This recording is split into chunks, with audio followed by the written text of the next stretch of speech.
தமிழ் சிவபக்தி வரலாற்றில் மிகவும் புகழ்பெற்ற ஒரு அதிசயமான பக்தி கதை இது.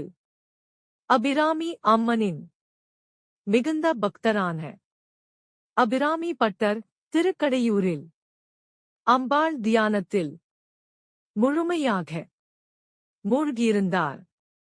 ஒரு நாள் தஞ்சாவூர் அரசன் சரபோஜி திருக்கடையூருக்கு வருகை தந்தார். அப்போது அரசன் அபிராமி பட்டரை பார்த்து ஒரு கேள்வி கேட்டார். இன்று என்ன நாள்? உண்மையில் அந்த நாள் அமாவாசை.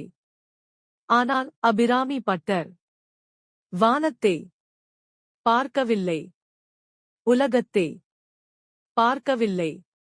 அவரது கண்களில் அம்பாளின் முகமே நிலவாக விழுந்தது.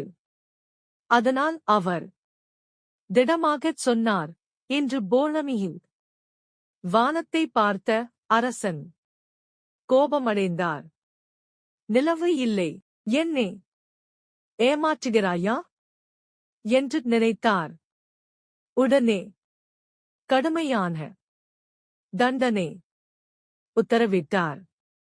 அபிராமி பட்டரை கயிற்றில் கட்டி நெருப்பின் மேல் தொங்கவிட ஆணையிட்டார்.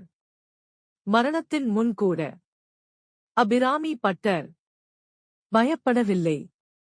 அவர் செய்தது ஒரே ஒன்று, அபிராமி அம்மனை நினைத்து அபிராமி ஆந்தாதி பாட ஆரம்பித்தார்.